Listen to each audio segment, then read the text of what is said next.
Welcome back to my YouTube channel. In the opening scene, a young scout boy is standing at a busy intersection in Bangkok. Amidst the hustle and bustle of the traffic, he notices an elderly woman struggling to carry her bags across the street. Seeing her difficulty, the boy rushes to her aid, trying to assist her in crossing the road safely. However, in the confusion of the moment, he drops his mobile phone on the street and leaves it behind, while helping the woman to safety first. Just as he turns to retrieve his phone, the traffic lights change, and a speeding bus hits him, leading to his untimely death. Chivalry is not dead. Chivalry kills. The next scene introduces the protagonist, Phuchit.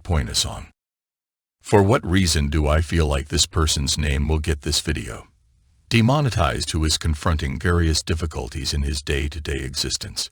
He is a sales rep at Yamaha organization, where he is continually disparaged by his chief and partners the same. What's more, his sweetheart appears to have parted ways with him to be a pop star, leaving him genuinely broke.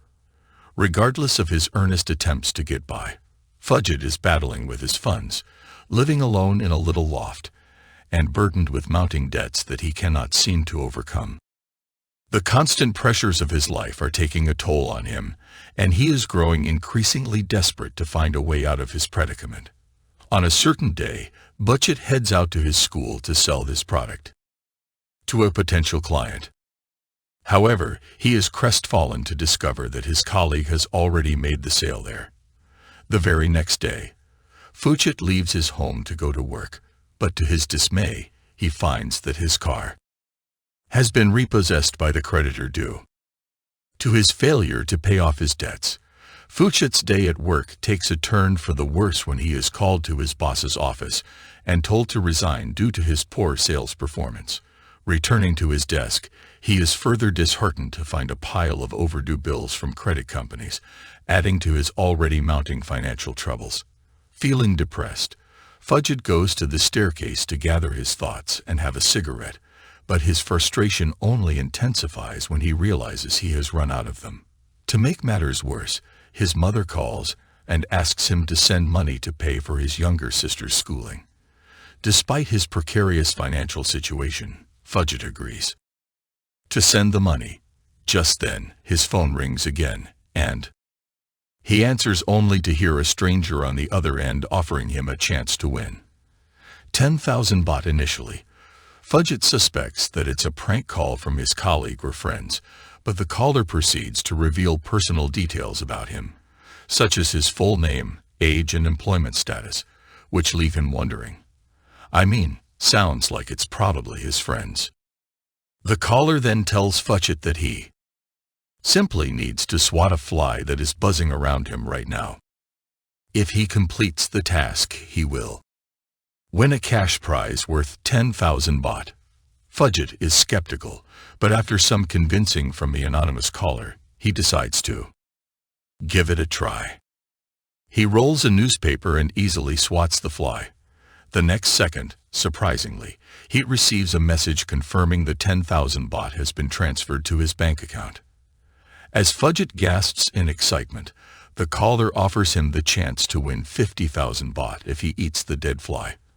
Uncertain and hesitant, Phuchit returns to his desk with the dead fly in his hand, contemplating whether to go through with it or not.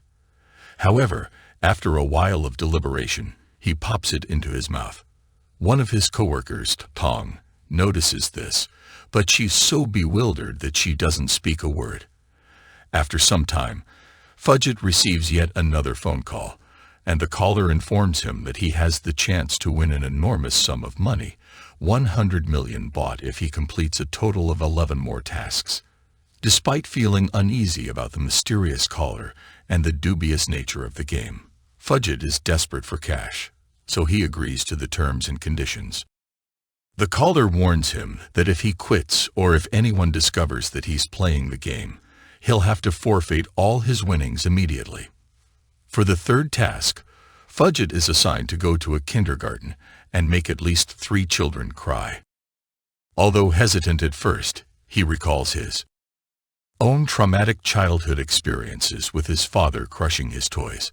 So he steals toys from the children and makes them cry.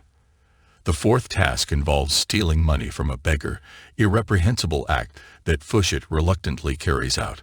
Things take a hard turn with the fifth task. Phuchit is ordered to visit a high-end Chinese restaurant, where he is presented with a plate containing feces and instructed to eat it. Although he feels disgusted and protests, the caller insists that he complete the task or risk forfeiting his prize. Flashbacks of being bullied into eating dog. Pooh as a child further add to his distress, but ultimately, Phuchit forces himself to finish the plate. Even this time, Dawn catches him in the act. She starts assuming that he has gone mental. Either that or he's broke, you know. As the twisted game progresses, the challenges become increasingly degrading, unlawful, and deadly. Prior to embarking on his sixth task, Phuchit is instructed to hand his phone over to a deranged individual at a bus stop. Through him, Phuchit learns that his next challenge is to fight a group of teenage hooligans on a moving public bus. In order to acquire another cell phone, this will not be as cool as Shang-Chi. Initially, Phuchit attempts to negotiate with the delinquents for the phone, but when they start to bully him, he ends up getting into a physical altercation with them.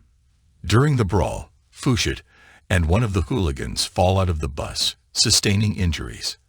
However, the fight is not over, yet as the teenage thug pulls out a knife and advances towards him just as he is about to attack, Phuchit grabs a large piece of meat and strikes the assailant's head, rendering him unconscious and fulfilling his sixth task. The next challenge is even more harrowing. Phuchit is instructed to break into a house and retrieve the corpse of a deceased individual. The problem is that it lies at the bottom of a well. Not only that, Phuchit also has to notify the deceased family members, and the total time for the entire task is just 10 minutes. It is a momentous and scary challenge, but since Phuchit has come this far, there is no looking back. As he descends into the well, he notices a swarm of cockroaches on his arm that startles him and causes him to fall into the water. After taking some time to gather his composure, Phuchit ties the rotting corpse to himself and begins to climb out of the well. Despite the limited time frame, he manages to get out and call the family members right before the deadline expires. Shortly thereafter, Phuchit is given another task, one that involves physically assaulting his ex-girlfriend's current boyfriend. "Sure," says Phuchit. Surprisingly, Phuchit is quick to accept this one. "Oh, I was joking." And without hesitation, he picks up a nearby chair and unleashes a brutal beating on the man until he is knocked unconscious. However, Phuchit is soon overcome with guilt for his violent actions, so he quickly rushes the injured man to the hospital. As Phuchit continues to progress through the increasingly challenging and morally questionable tasks, the police begin to take notice of his criminal behavior. Led by Officer Surachai, a team of cops start to track Phuchit down, suspecting that his crime spree is part of a larger and more sinister scheme. Meanwhile, Tong becomes increasingly concerned about Phuchit's odd behavior. Piecing together clues she overheard at a police station, she uses her computer expertise to hack into a website called 13. There she finally comes across the live stream of Phuchit's horror show. Every move he makes, everywhere he goes is being recorded. However, Tong has no idea that she is also being closely monitored, and that she has unwittingly become a part of the very game she is investigating. In the next scene, Phuchit, who is now a wanted criminal, finds himself in the hospital. There he sees news that the police are after him. His phone suddenly rings, and the same mysterious caller warns him to avoid the police, as his capture would mean the end of the game, and the prize money would be lost. Despite the potential danger, Phuchit continues with his next task, the eighth one, which requires him to help a patient escape from room number 83 of the hospital. Hiding from the authorities, Phuchit reaches the specified room. Surprisingly, the patient he is supposed to help is the same elderly woman from the first scene.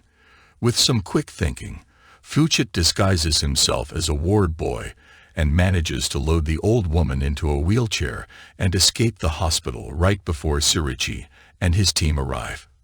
In the meantime, a higher-ranking police official orders Surichi to call off the pursuit of the wanted criminal. After leaving the hospital, Phuchit brings the elderly woman to her modest hut by the side of the main road. He then helps her dry her clothes by tying a silicone wire. However, unbeknownst to him, the other end of the wire is fastened across the main road and is invisible in the darkness. Soon after, a group of teenagers on motorbikes whiz by, completely unaware of the wire, resulting in a horrific accident that causes one of the riders to lose their life. This tragedy leaves Phuchit devastated, and he lashes out at the mysterious caller on the phone who has been guiding him through these heinous tasks. As he is coming to terms with the grave consequences of his actions, Tong arrives on the scene and gets shocked to witness the aftermath of the accident. She implores Phuchit to turn himself into the police, assuring him that they would understand the circumstances behind his actions